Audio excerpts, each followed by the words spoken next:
Demandé à Paul de reprendre une chanson. En fait, en vrai, après la prédication, on peut tout chanter, quoi. C'est magnifique de se replonger comme ça dans l'amour du Seigneur, dans ce qu'il a fait pour nous. Et vraiment, on est privilégiés. On est des privilégiés de connaître Jésus-Christ. Amen.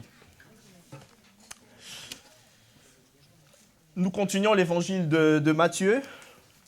Je ne sais pas si vous vous rappelez, on a commencé au chapitre 18, ce qu'on appelle la communauté du roi ou la communauté du Messie. On est en train de voir comment les gens qui sont chrétiens, qui sont dans la communauté de Jésus-Christ, vivent les uns avec les autres. Vous arrive-t-il parfois, après avoir lu un texte de la Bible, de ne pas vous sentir concerné par le texte? Vous est-il déjà arrivé? Oui. Moi, le texte de ce matin, ou le texte qu'a commencé Quentin la semaine dernière, en vrai, c'est un seul même texte. Hein. C'est un même passage, on a coupé en deux, et du coup, j'ai fait plutôt souvent appel à Quentin, parce que rappelez-vous de ce qu'il nous a dit la semaine dernière, et en fait, une des plus belles rencontres qu'a Jésus-Christ avec un homme dans la Bible, c'est cette rencontre avec cet homme, ce jeune homme riche. C'est vrai, on aurait préféré que ça finisse autrement, mais c'est vraiment une très belle rencontre. Et quand j'étais jeune, quand je lisais ce texte, je ne me sentais pas du tout concerné. J'estimais que mes parents n'étaient pas Bill Gates, ils n'étaient pas non plus Steve Jobs. Ça, c'est les personnes qui étaient les plus riches quand j'étais plus jeune à l'époque. Et aujourd'hui encore, on peut finalement se dire, bah tiens, ça ne me concerne pas. J'ai regardé le magazine Forbes, le dernier classement au 31 janvier, donc c'était hier, hein, au 31 janvier 2024, Elon Musk, 251,3 milliards de dollars de fortune personnelle. Ça a changé cette nuit? Ah mince, 56 en moins, donc 201,3. Bernard Arnault, 200,7 milliards de dollars. Jeff Bezos, 168,4 milliards de dollars de fortune personnelle. Ça, c'est le top 3. Et j'ai regardé les 10 personnes les plus riches du monde, donc le top 10, ils sont tous au-dessus de 110 milliards de fortune personnelle. Je me suis dit, eux, ils n'iront pas au ciel. Nous, on est tranquilles, n'est-ce pas? Nous, on est tranquilles, on ira au paradis, les amis. C'est trop facile, n'est-ce pas? C'est trop facile. Donc, je suis allé voir pour comparer un peu par rapport à la fortune des Français. Voilà ce que c'était très édifiant. Voilà ce que j'ai découvert. Est considéré riche en France, toute personne dont le reste à dépenser est au-dessus de 3 762 €, soit le double de 1 881 € qui est le salaire médian en France. Donc, faites les calculs, les amis. Si vous gagnez plus que le double de cette somme-là, selon que vous êtes en couple, célibataire, avec ou sans enfant, eh ben vous êtes riche ou pas. Là, je me suis dit, bon, le taux commence à se resserrer. Il y a de plus en plus de gens qui n'iront pas au paradis. Mes recherches étaient passionnantes, les amis. Je continue à chercher et c'est fou. J'ai vu le Fonds monétaire international, l'ONU, c'est des sites, des sources qui sont crédibles quand même. Et voilà ce qu'ils disent.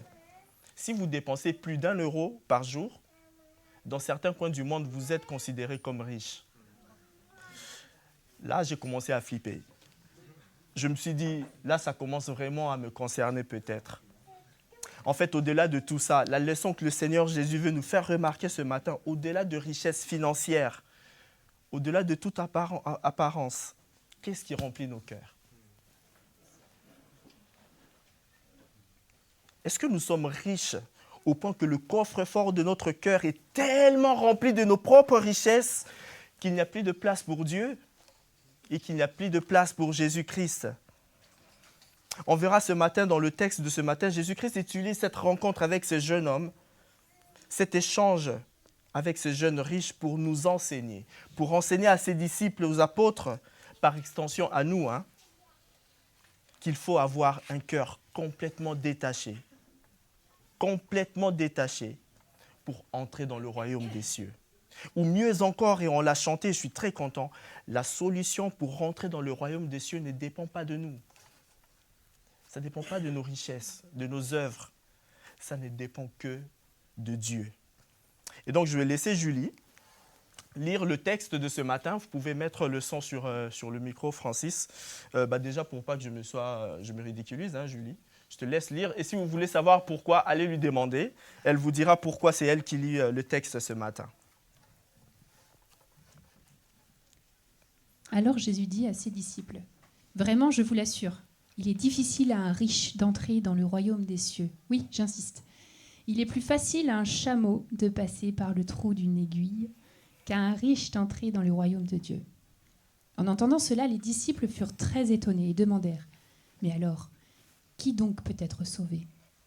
Jésus les regarda et leur dit, « C'est impossible aux hommes, mais à Dieu, tout est possible. » Alors Pierre prit la parole et lui dit, « Et nous, nous avons tout quitté pour te suivre, qu'en est-il de nous ?» Jésus leur dit, « Vraiment, je vous l'assure, quand naîtra le monde nouveau et que le Fils de l'homme aura pris place sur son trône glorieux, vous qui m'avez suivi, vous siégerez, vous aussi, sur 12 trônes pour gouverner les 12 tribus d'Israël. Tous ceux qui auront quitté, à cause de moi, leur maison, leurs frères ou leurs sœurs, leur père ou leur mère, leurs enfants ou leurs terres, recevront 100 fois plus et auront part à la vie éternelle. Mais beaucoup de ceux qui sont maintenant les premiers seront parmi les derniers, et beaucoup de ceux qui sont maintenant les derniers seront parmi les premiers. » La parole du Seigneur. Qui donc peut entrer au ciel ? Qui donc peut être sauvé ? Le constat est accablant et la réponse de Jésus est étonnante et même dure. Les personnes riches n'entreront pas dans le royaume des cieux. Autrement dit, celles et ceux qui quittent tout, qui abandonnent tout, qui font banqueroute, c'est ces personnes-là qui rentreront dans le royaume de vie, dans le royaume de Dieu, dans le royaume des cieux. Les versets 23 à 26 que j'affiche ici nous invitent à nous poser la question, mais qui donc peut entrer au ciel ? Mais qui donc peut être sauvé ? L'attitude du jeune homme riche conduit Jésus à faire remarquer qu'un riche n'entrera pas dans le royaume des cieux. En fait, les richesses deviennent vides des idoles. Plus on en a, plus on en veut encore. Vous savez, c'est le système capitaliste. Moi, je me sens concerné par ça. Et très souvent, c'est impossible de les posséder. Et en même temps, on place toute sa confiance dans ces richesses. Le Seigneur ajoute, il est plus facile à un chameau de passer par le trou d'une aiguille qu'à un riche d'entrer dans le royaume des cieux. Vous avez compris, il s'agit là d'une hyperbole, hein, cette figure de style qui est là pour percuter, pour exagérer, pour produire en fait quelque chose de percutant, quelque chose d'inoubliable. Et je note ici que le Seigneur Jésus n'est pas contre la richesse ni les riches, d'accord ? Au contraire, il accueille tout le monde dans son royaume. En fait, c'était même parfois grâce aux personnes riches qui donnaient, qui ont fait que le royaume, Jésus et ses disciples ont pu se consacrer vraiment à 100% à leur message, au message de Dieu. Et Marc 10 rapporte les paroles de Jésus comme ceci, qu'il est difficile à ceux qui ont, je l'ai affiché, voilà, qu'il est difficile à ceux qui ont des richesses d'entrer dans le royaume de Dieu. Cette parole les surprit, mais Jésus insista, oui mes enfants, qu'il est difficile d'entrer dans le royaume de Dieu. Marc 10, versets 23 à 24, Jésus met en avant qu'on soit riche ou pas, l'entrée dans le royaume de Dieu ne dépendra jamais de vos œuvres, de nos œuvres. On ne peut rien faire valoir pour aller frapper à la porte de Dieu par nous-mêmes. Et ça, on y reviendra plus tard. Mais j'aimerais qu'on revienne un peu dans notre contexte, d'accord ? Je ne vous apprends rien qu'en Judée ou en Galilée, en fait, il règne une espèce de climat désertique. Et s'il y a bien un animal qui s'est plutôt bien adapté à ces conditions-là, c'est le chameau. Bon, j'ai trouvé qu'il n'était pas trop mignon, parce que, enfin, je ne sais pas vous, mais... Si ? Je préfère un chat, moi, quand même. Ouais. Là, je trouvais que c'était un peu moyen. Cet animal qui peut boire des grandes quantités d'eau assez rapidement et en très peu de temps. Il est capable de les stocker dans son corps. Et c'est plutôt pratique hein, pour des animaux ou même pour des hommes qui vivent dans des endroits où c'est très peu humide. il est assez résistant. D'où le fait qu'on l'utilisait souvent, et même aujourd'hui encore, on l'utilise pour des voyages de personnes, de transport d'objets, de bagages, etc. Et parfois, le chameau, en fait, il était très difficile à manœuvrer. Le créneau en chameau, c'est pas trop ça, quoi. Et surtout, quand il fallait franchir la porte d'une ville, souvent, il était difficile pour un chameau d'y pénétrer. Il était trop grand, la porte était petite, il fallait qu'il se baisse, qu'il s'agenouille, qu'il se mette dans une position qui n'était pas forcément confortable pour lui, et c'était pénible. Et en plus de ça, il fallait qu'il y ait un certain nombre de personnes pour le pousser, pour l'aider à passer. C'était donc difficile, voire parfois impossible pour un chameau de franchir la porte d'une ville. Et là, les disciples de Jésus comprennent directement que s'il est difficile à un chameau d'entrer par la porte de la ville, et donc c'est impossible, d'accord? C'est impossible à un chameau de passer par le trou d'une aiguille. Et si c'est vrai, on a parfois identifié cette expression, le trou d'une aiguille, en disant que c'était les petites portes sur la muraille des grandes villes. Mais en fait, Luc emploie dans le même passage, il dit c'est difficile à un chameau de passer par le trou de l'aiguille d'un chirurgien. En fait, ce que le Seigneur essaie de dire ici, c'est vraiment impossible, et c'est certain. C'est impossible aux hommes d'entrer dans le royaume de Dieu. Dépression. Humainement parlant, c'est impossible. C'est impossible sans l'intervention de Dieu. Jésus souligne ici qu'il est impossible pour qui que ce soit d'être sauvé par ses propres mérites. Et Quentin, tu nous l'as rappelé la semaine dernière. Je ferai souvent appel à Quentin par rapport à la semaine dernière. Il nous a dit dimanche dernier que c'était impossible aux hommes d'entrer dans le royaume de Dieu si ce n'était par miracle de Dieu lui-même. Et les contemporains de Jésus réfléchissaient ainsi. Et même aujourd'hui encore, dans certains mouvements chrétiens, voilà comment les gens réfléchissaient. La richesse est à la fois une preuve tangible de l'approbation divine, n'est-ce pas? Et en plus d'être un moyen de plaire davantage à Dieu, grâce à de nombreuses offrandes et aumônes qu'on pouvait faire. Les personnes fortunées étaient donc des candidats toutes désignés pour entrer dans le ciel. Jésus démolit cette idée. Il détruit complètement la conception qu'avaient les gens de son époque. Et il veut ici que les gens puissent regarder vers la vérité et l'éclairage de la loi divine. Il fait s'écrouler l'idée selon laquelle quelqu'un pouvait mériter les faveurs de Dieu au point de gagner même l'entrée dans la vie éternelle par ses propres œuvres. C'est vrai, les disciples furent étonnés par ces remarques. En tant que bons juifs, vivant sous la loi de Moïse, dans laquelle Dieu promet des prospérités à celui qui obéit, ils considéraient à juste titre qu'un riche, les richesses étaient des bénédictions venant de Dieu. Vous n'avez qu'à lire la fin du Deutéronome. Si tu es fidèle à la loi, alors voilà les bénédictions que Dieu a prévues. Et alors, si de telles personnes qui sont bénies par Dieu, de telles personnes qui ont ces richesses ne peuvent être sauvées, qui donc peut l'être? Qui donc peut l'être? Voilà la bonne question à poser. Elle prouve ici que le message de Jésus a bien été compris. Le verset 17 de ce même chapitre qu'on a vu la semaine dernière encore nous montre que si tu veux entrer dans le royaume de Dieu, qu'est-ce qu'il faut faire? Observe la loi, toute la loi. Observe les commandements, observe toute la loi. Évidemment, cette recommandation correspond au régime de la loi et souvent dans nos églises évangéliques, nous mettons l'accent sur le salut, n'est-ce pas? Et nous avons raison, nous l'avons chanté.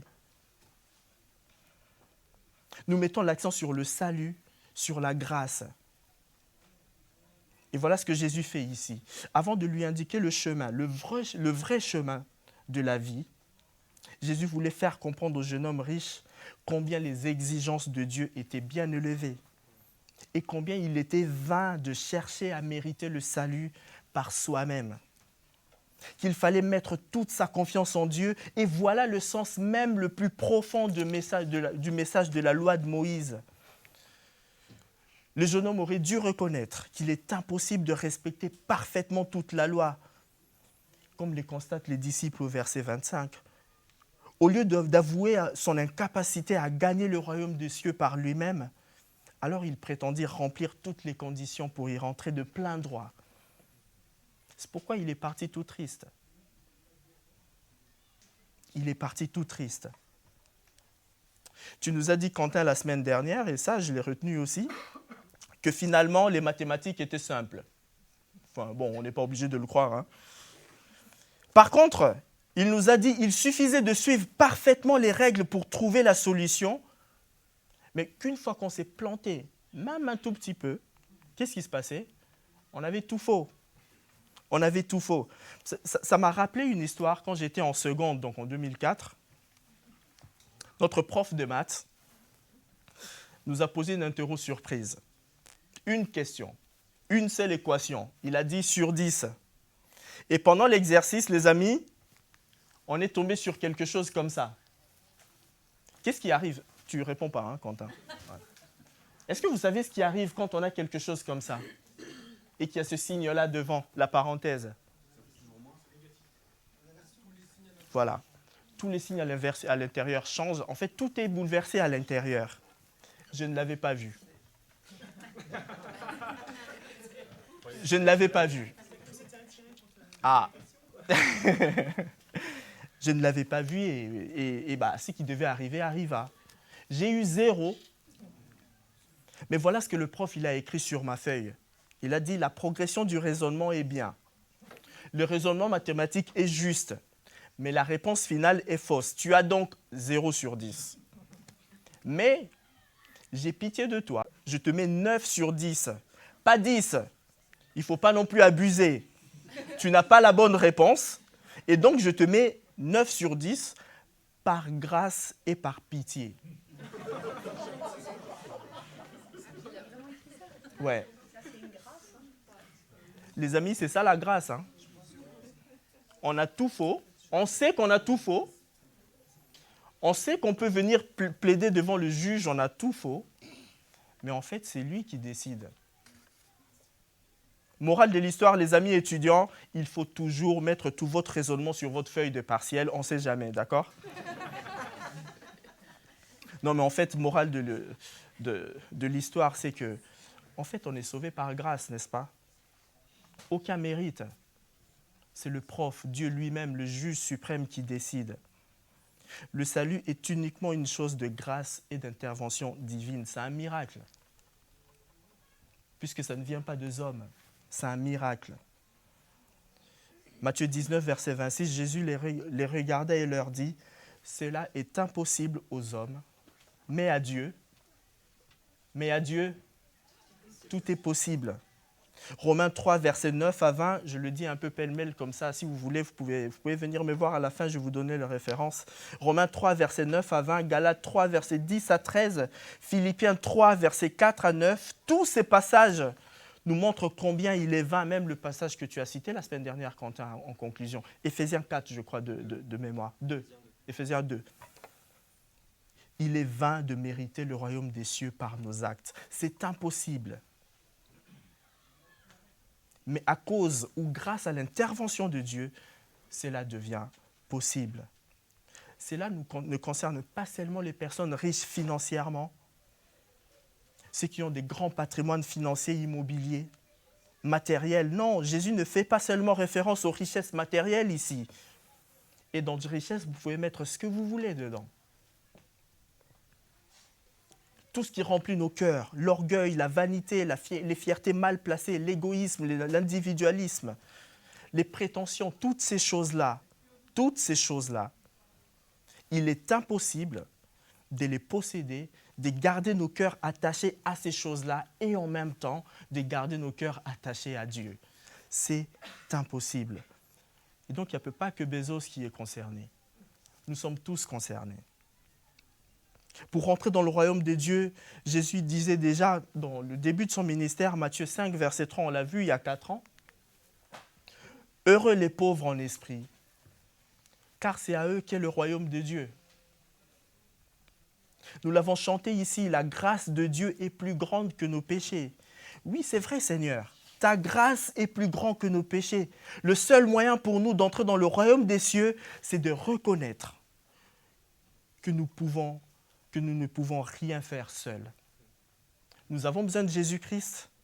Nous avons besoin de sa grâce.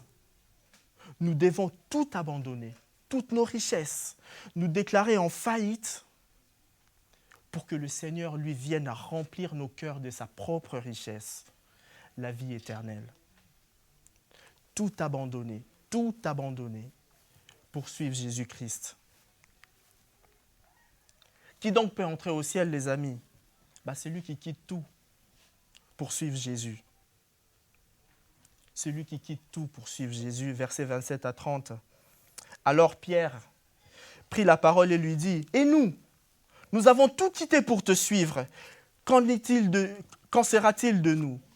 Jésus leur dit, « Vraiment, je vous l'assure, quand naîtra le monde nouveau et que le Fils de l'homme aura pris sa place sur son trône glorieux, vous qui m'avez suivi, vous siégerez vous aussi sur le 12 trône pour gouverner les 12 tribus d'Israël. Tous ceux qui auront quitté à cause de moi leur maison, leurs frères ou leurs sœurs, leur père, leur mère, leurs enfants ou leurs terres, recevront 100 fois plus. Eux auront part à la vie éternelle. Mais beaucoup de ceux qui sont maintenant les premiers seront parmi les derniers. Et beaucoup de ceux qui sont maintenant les derniers seront parmi les premiers. Pierre rappelle qu'ils avaient tout fait, tout ce que Jésus a dit, qu'ils avaient déjà fait ça. Tout ce que Jésus exigeait du jeune homme riche, eux, ils les avaient fait. Ils avaient tout quitté. Ils s'étaient embarqués dans une vie d'aventure avec Dieu, parfois avec Jésus, pardon. Ils l'ont suivi partout. Ils avaient tout quitté, leur maison, leur région, la Galilée. Voilà, ils arrivent en Judée, ils avaient tout quitté. Notez, les amis, que Jésus ne lui fait pas de reproche à Pierre. Le Nouveau Testament, dans l'Apocalypse 22, verset 12, dit « Oui, dit Jésus », et c'est Jésus qui parle. « Je viens bientôt, j'apporte avec moi mes récompenses pour rendre à chacun selon ce qu'il aura fait. » Pierre a bien saisi la pensée de Jésus-Christ. Ayant entendu dire « Vends tout et suis-moi », il tient à le faire remarquer, il tient à faire remarquer au Seigneur, c'est précisément ça ce qu'on a fait. C'est précisément ça ce qu'on a fait, moi et puis mes compagnons aussi. Pierre et son frère André, vous vous rappelez, c'étaient des pêcheurs. Ils ont tout quitté pour suivre Jésus. Jacques et Jean, son frère, ils ont abandonné l'affaire familiale pour suivre Jésus. Matthieu était collecteur d'impôts, on peut le dire, il était riche. Il a tout abandonné pour suivre Jésus. La tradition dit que Thaddée était certainement agriculteur. Il a tout laissé ses terres pour suivre Jésus. Ils avaient une vie. Ils avaient probablement des métiers, des familles. Et ils avaient tout abandonné pour suivre Jésus. Jésus a fait de ces personnes ses apôtres pour qu'ils soient ses messagers,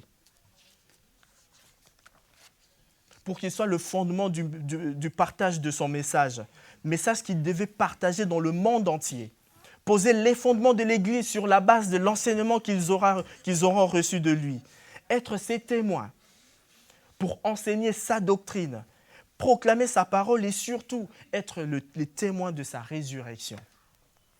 Et c'est sur la base, les amis, du témoignage des apôtres qui a traversé les temps que nous aussi ici nous avons cru et nous avons tout abandonné, en tout cas notre ancienne vie, pour suivre Jésus, pour accepter le message de l'Évangile et accepter le message du royaume de Dieu. L'évangile de Marc rapporte, et j'aime beaucoup ce que l'évangile de Marc rapporte, la réponse de Jésus à la remarque de Pierre. Verset 29, « Vraiment, je vous l'assure, si quelqu'un quitte à cause de moi et de l'évangile, sa maison, ses frères, ses sœurs, sa mère, son père, ses enfants ou ses terres, il recevra 100 fois plus dès à présent des maisons, des frères, des sœurs, des mères, des enfants, des terres, avec des persécutions. Et dans le monde à venir, il recevra quoi? La vie éternelle. » Suivre Jésus, les amis, est une belle chose. Le Seigneur nous promet que nous ne serons jamais seuls, que nous ne serons pas seuls. Si vous quittez votre maison, vos frères, vos sœurs, vos parents, vos enfants, vos terres, Jésus dit que vous allez recevoir ici déjà 100 fois plus. Regardez à gauche et à droite, les amis. Voilà vos frères et vos sœurs. Regardez à gauche et à droite. Dans les salles là-bas, voilà vos enfants. L'hospitalité des croyants fait que notre maison est ouverte et est un refuge pour les autres chrétiens aussi. Tiens, regardons les récompenses que Jésus dit. Pour la récompense présente, les amis, j'ai calculé, c'était facile. Hein. Le taux d'intérêt annoncé par Jésus ici est de 10 000%. Les maisons, les frères et sœurs. Les amis, les chrétiens du monde entier sont nos frères et sœurs aussi. Nous partageons avec eux la même communion par le Saint-Esprit. Des terres, dans le monde entier, l'évangile est partagé. Les persécutions, oui, ça fait partie des récompenses que le Seigneur promet. Le fait d'être jugé digne de souffrir pour Jésus-Christ est une récompense. C'est ce que Jean et Pierre nous disent au début de l'Acte des Apôtres. Mais même si c'est une souffrance,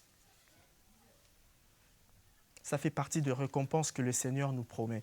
Je ne sais pas si vous vous rappelez de Traoré, d'Abouya, de Mary, d'Aouel, de Mehdi, des Bidages, de Gertrude, de Jean, d'Istouti.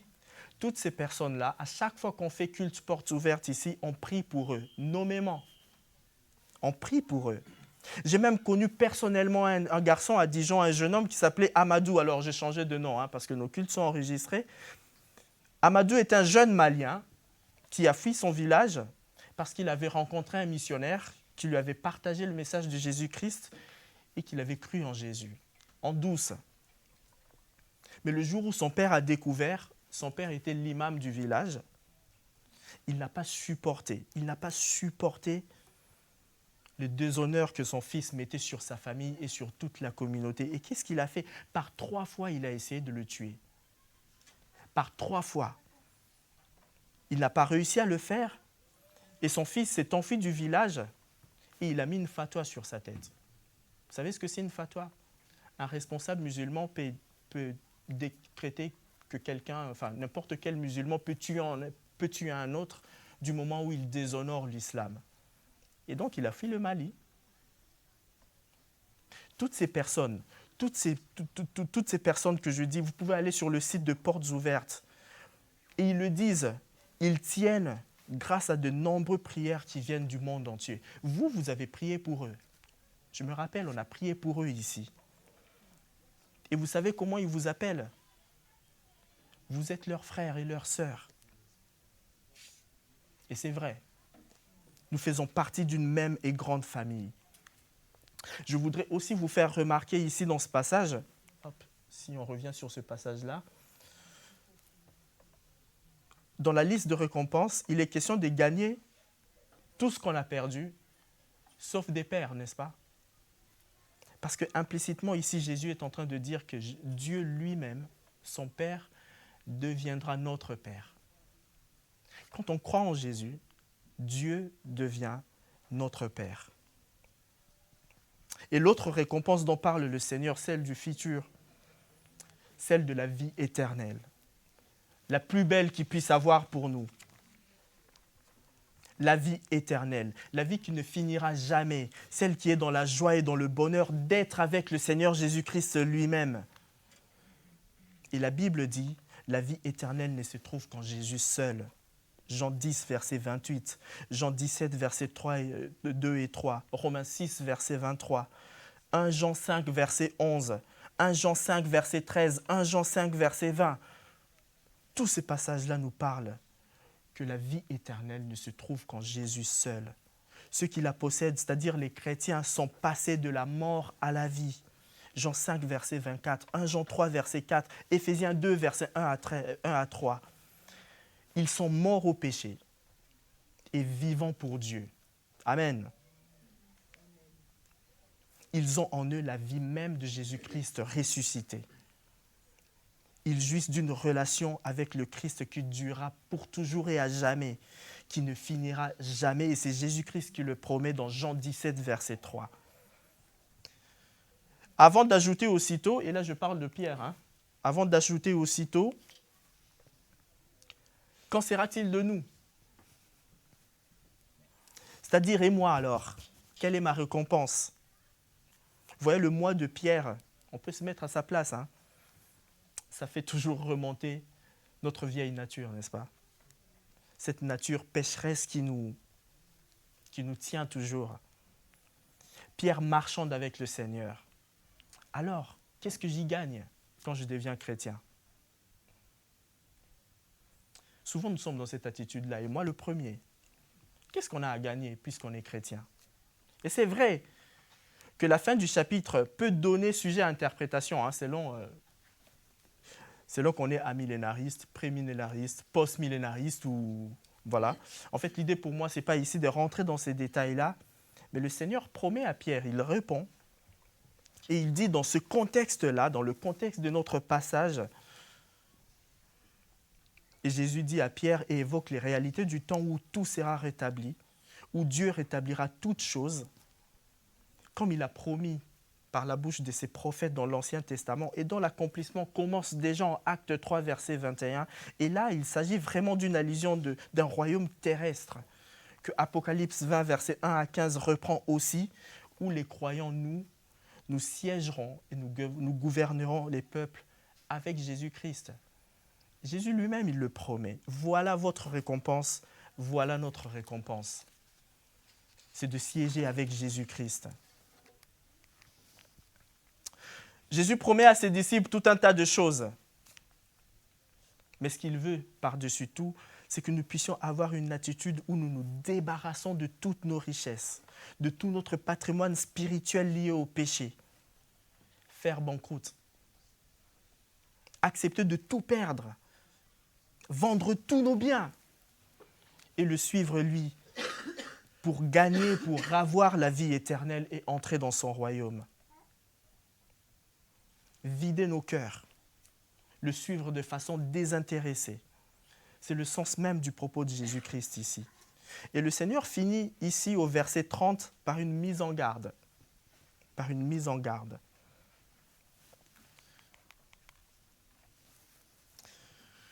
Verset 30. Mais beaucoup de ceux qui sont maintenant les premiers seront parmi les derniers, et beaucoup de ceux qui sont maintenant parmi les derniers seront parmi les premiers. Attention les amis, attention. À la remarque de Pierre, Jésus dit « Attention que nos cœurs ne s'enflent pas d'orgueil ». C'est Jésus qui nous appelle à le suivre, et c'est donc lui qui choisit les termes de notre récompense. Le même traitement sera réservé à tous, qu'on soit chrétien depuis 30 ans ou depuis 1 minute. Le message de Jésus est clair. La récompense pour vous qui avez quitté tout pour me suivre sera énorme de cette vie et même au-delà, dans la vie éternelle dans mon royaume. Et en fait, c'est un des sens de la parabole que Jésus va raconter. Et ça, nous allons le voir la semaine prochaine avec Joël et j'en dirai pas plus. Nous commencerons le chapitre 20. Et j'aimerais vraiment qu'on finisse ce message par... vous pouvez revenir pour qu'on chante. J'ai envie de dire, choisissez n'importe quelle chanson que vous voulez. J'aimerais que cette chanson qu'on va chanter à la fin, que ce soit notre prière. Qu'on puisse se rappeler que la grâce du Seigneur couvre nos péchés et qu'on n'y est pour rien.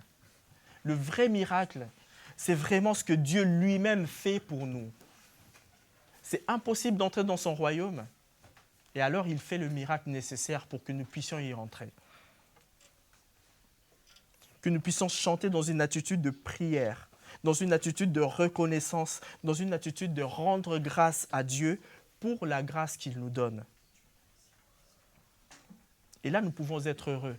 Au lieu de partir tristement comme ce jeune homme riche, nous pouvons rester et être heureux de profiter de la vie éternelle. Amen.